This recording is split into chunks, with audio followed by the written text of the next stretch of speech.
जनता garage में अपने अपने दर्द लेकर लोगों को आए हुए एक अरसा हो गया है। कुछ ऐसा करना होगा जिससे लोगों को ये पता चल जाए कि जनता गैराज के दरवाजे अब उनके दुख और तकलीफें बांटने के लिए फिर से खुल गए। अंत से ही शुरुआत करेंगे।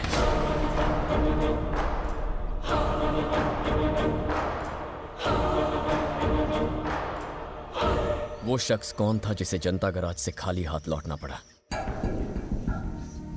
मेरा नाम विकास है सर। स्टेट बिल्डिंग डिपार्टमेंट में जूनियर ऑफिसर हूं। हम नई बनने वाली बिल्डिंग्स का स्ट्रक्चर अप्रूव करते हैं और अगर लेआउट रूल के हिसाब से ना हो तो हम परमिशन नहीं देते हैं। हाल ही में कुछ लोग हॉस्पिटल की परमिशन लेने हमारे ऑफिस आए थे, पर सर उन्होंने सेफ्टी मेजर्स पर बिल्कुल भी ध्यान नहीं दिया था। मैंने मना कर दिया। उन्होंने जबरदस्ती की।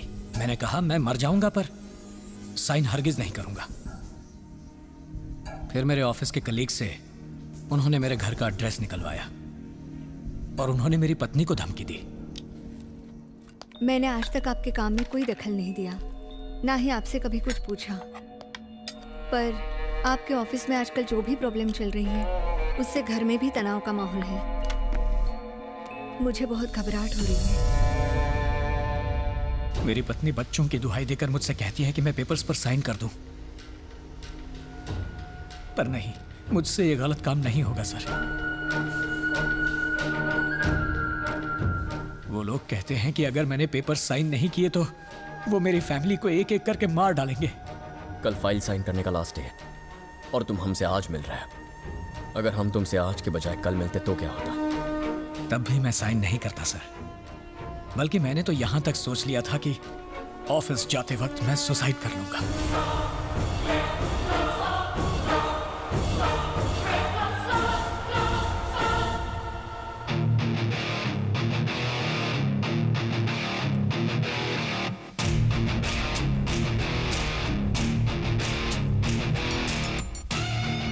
अब ये तुम्हारे अकेले की लड़ाई नहीं है, ये जनता गैराज की लड़ाई है।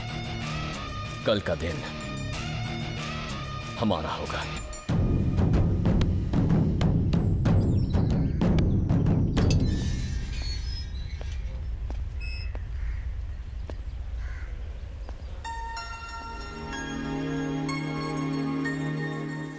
पापा मैं बताऊं कल स्कूल में क्या हुआ?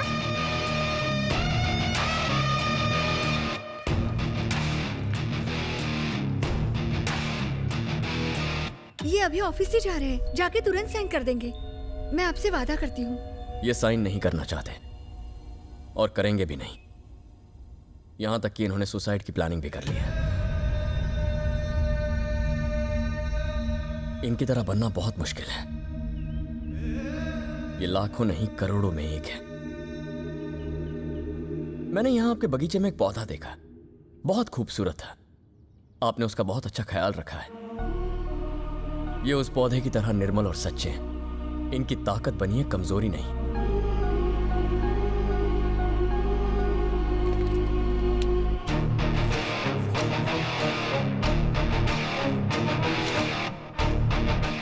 ये हमारी जनता गैराज का फोन नंबर है। कोई भी प्रॉब्लम हो बस एक फोन। और ये मत सोचिए कि हम शहर से दूर हैं। हम सब आपके बहुत करीब हैं। आपके और खतरे के बीच की दीवार हैं हम। चले विकास।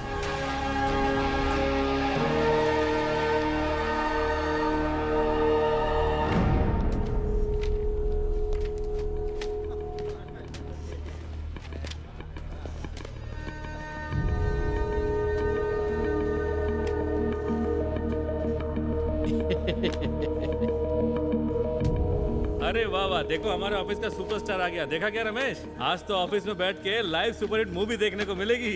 एकदम धमाल। उस मूवी का नाम होगा देगा विकास ऑटोग्राफ, वरना बेचारा खल्लास।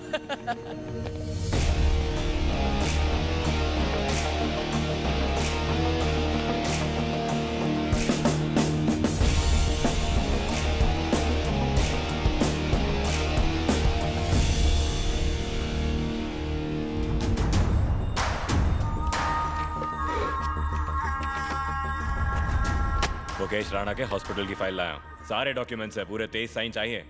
चल साइन कर। इतने सारे साइंस का, इतनी सारी फाइल्स का, आखिर तुम करते क्या हो? ये प्रोजेक्ट पास करने के लिए मुकेश भाई का नाम ही काफी है। प्रोजेक्ट रूल्स के मुताबिक नहीं है, इसलिए मैं पेपर्स पर साइन नहीं करूंगा। क्यों बे, नशा करके आया क्या? मैं तो नहीं आया, पर मुझे लगता है जिसने ये प्रोजेक्ट बनाया है उसने नशे में बनाया होगा। मुकेश भाई से पंगा? तुझे अपने परिवार की फिक्र नहीं है क्या? मैं इस प्रोजेक्ट को रिजेक्ट कर रहा हूं।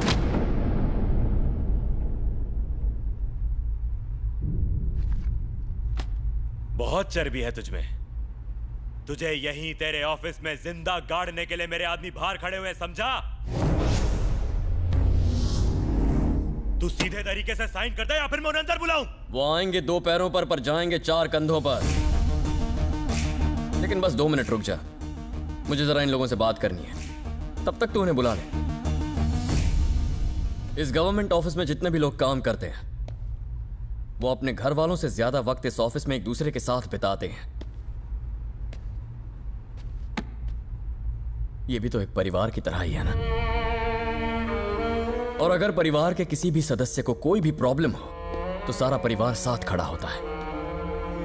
अगर मुसीबत के वक्त परिवार वाले एक दूसरे का साथ छोड़ दें तो वो परिवार नहीं होता। सचिन फैन? हाँ। मुझे याद है जब टीम कमजोर पड़ती थी तो सचिन के कंधों पर पूरा भार आ जाता था। हाँ। आपका ऑफिस भी कुछ टीम इंडिया की तरह ही है। लोगों ने जैसे ठान रखी है कि यहां कोई तरीके से काम नहीं करने वाला है। बट डोंट वरी, आपके बीच भी एक सचिन है। इसे बस थोड़ा सा सपोर्ट दो और अपने उसूलों पर काम करने दो। यह भी आपकी टीम को जिताएगा। आपकी उम्र देखकर लगता है आप जल्दी रिटायर होने वाले हैं। मतलब बच्चों के लिए अच्छा खासा पैसा कमा कर रखा होगा आपने। अगर बच्चे काबिल हो ना तो बाप की कमाई में इंटरेस्ट नहीं दिखाते, और अगर नालायक हो तो जितना भी कमाओ कम पड़ता है।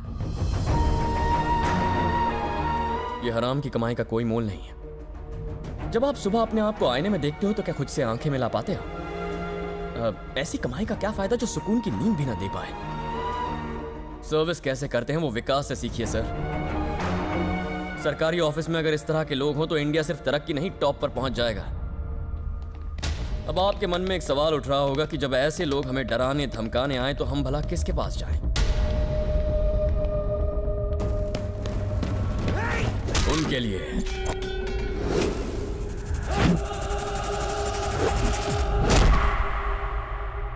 जनता का राज है।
ताकतवर लोगों को कमजोरों को डराने का बहुत शौक होता है,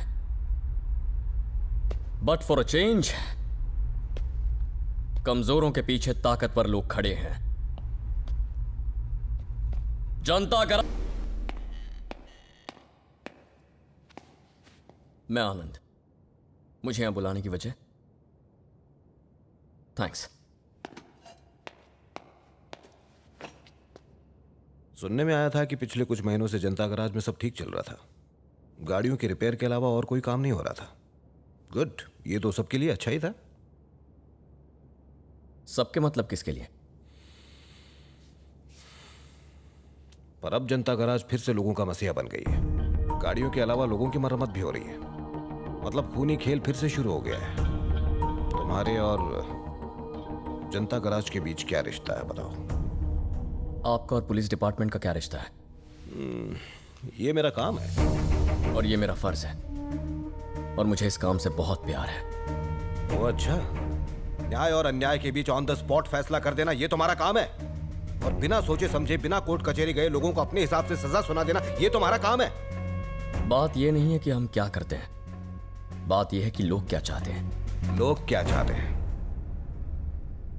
तुम यंग हो, अच्छे खासे पढ़े लिखे हो, ये सब करते हुए तुम अपने आप से सवाल नहीं करते हो? ये बेवकूफी करके अपने आप को बहुत बड़ा हीरो और स्मार्ट समझते हो ना तुम? कानून को अपने हाथ में लेने की इजाजत और हक किसने दिया तुम्हें? I can understand sir. एक काम करते हैं, लोगों से कहिए जनता गैराज के पास मत जाओ, हम तुम्हारी मदद करेंगे। लोगों को मेरी तरफ से अपनी तरफ ले आइए। ऐसा हुआ तो सबसे ज्यादा खुशी मुझे होगी। लेकिन अगर जनता गैराज के सामने खड़े होकर लोगों ने कहा हम तकलीफ में हैं, तो फिर हम मदद करेंगे। आई होप दोबारा हमारी मुलाकात ना हो। All the very best sir.